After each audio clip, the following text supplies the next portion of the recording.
Hai guys, Assalamualaikum warahmatullahi wabarakatuh. Back to Raja Ngimpi.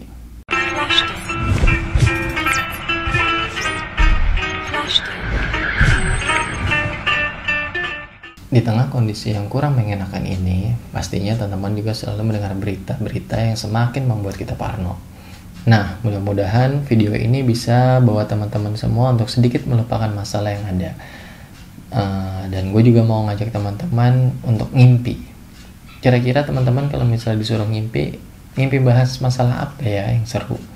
Ketik di komen, kira-kira ngimpi apa sih yang seru untuk kita bahas nanti?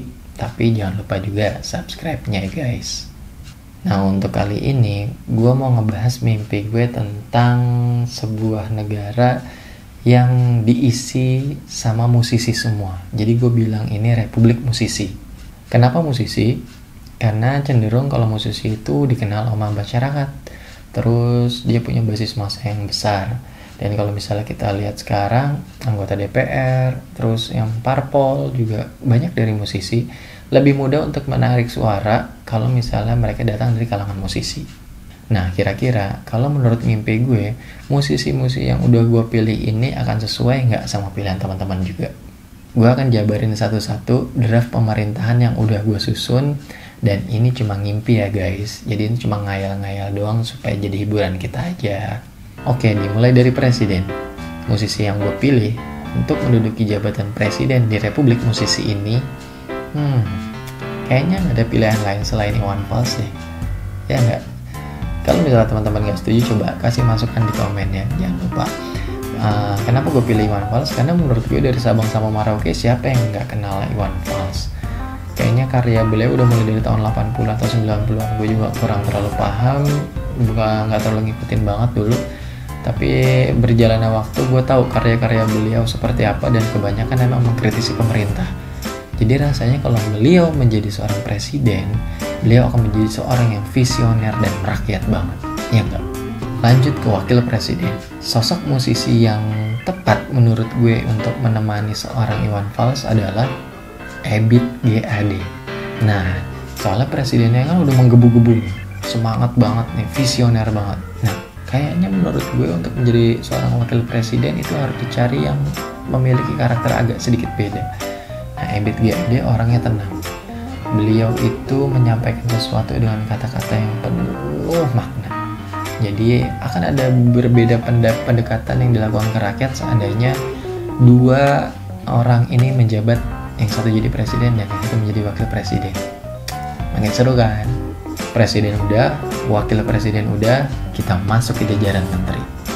Walaupun gue gak akan menyebutkan semua menteri yang ada di kabinet sekarang, gue hanya menyebutkan beberapa menteri aja yang seru-seru aja lah, yang posisi-posisinya itu cukup strategis untuk kita bahas di sini. Dan musisi-musisi yang gue pilih mudah-mudahan sih bisa mewakili dari posisi ini ya.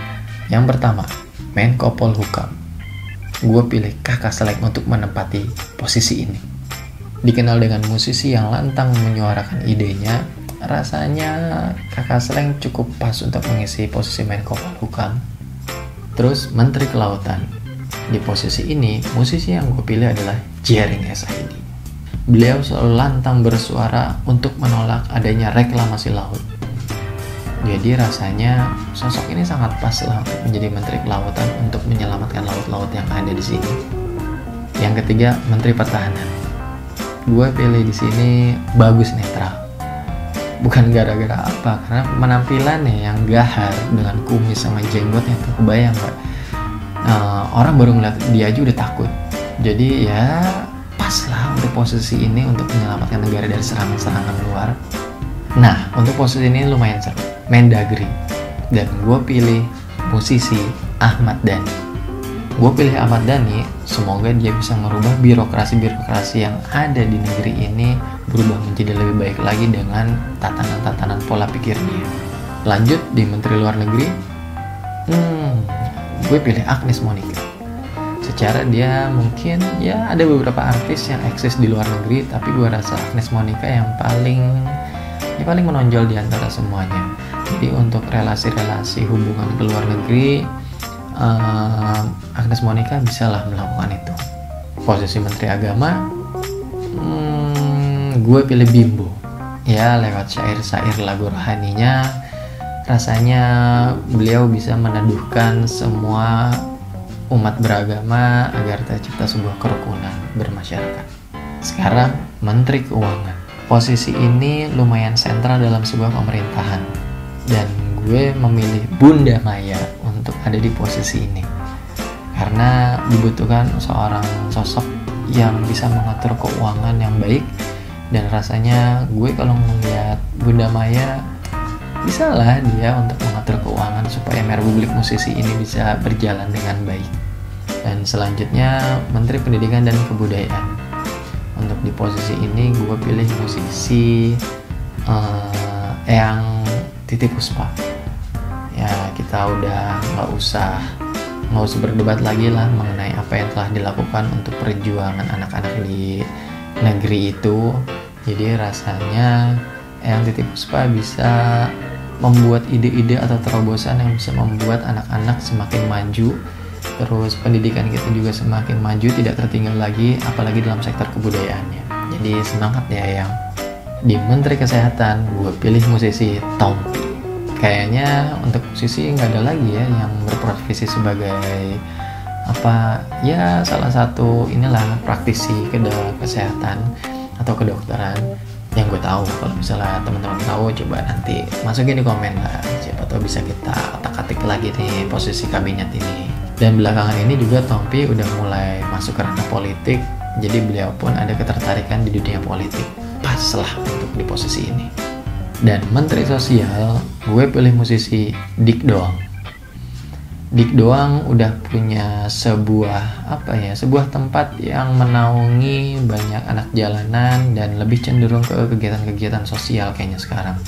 Jadi kayaknya posisi ini emang pas banget untuk beliau bisa lebih bereksplor lagi, melakukan kegiatan-kegiatan yang lebih positif dan bisa membawa kalangan-kalangan yang tidak terpandang bisa menjadi sebuah daya kreatif yang tinggi. Di posisi Menteri Pariwisata gue pilih musisi Duta Sheila on 7. Rasanya cukup mewakili ya, karena Sheila on 7 udah berjalan dari tahun 90-an dan rasanya Duta udah berjalan hampir ke seluruh provinsi untuk konser, dan menurut gue dia udah tahu sedikitnya banyak seluk-beluk di daerah mengenai pariwisatanya. Menurut gue juga cocok lah untuk di posisi ini. Dan yang terakhir ada posisi Menteri Pemuda dan Olahraga. Siapa yang gue pilih? Ariel Noah. Jadi kan pas nih bisa mewakili anak muda supaya lebih semangat lagi untuk olahraga, terus bisa lebih mengajak anak muda untuk bisa lebih kreatif lagi dalam bermusik. Dan ya Ariel Noah bisa lah mewakili kita anak muda. Gimana? Susunan kabinet di Republik Musisi menurut teman-teman dari pilihan musisi yang gue pilih keren-keren gak? Tapi ini cuma mimpi ya guys. Di tengah-tengah kondisi yang seperti ini, dari kemarin tuh gue ngayal kira-kira apa yang bisa seru untuk dibahas, dan ini salah satunya.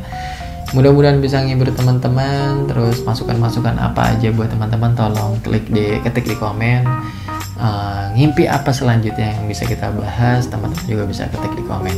Jangan terlalu dibawa serius ya guys, karena ini cuma ngimpi. Dan kira-kira ngimpi apa ya yang selanjutnya bisa kita bahas, tungguin aja.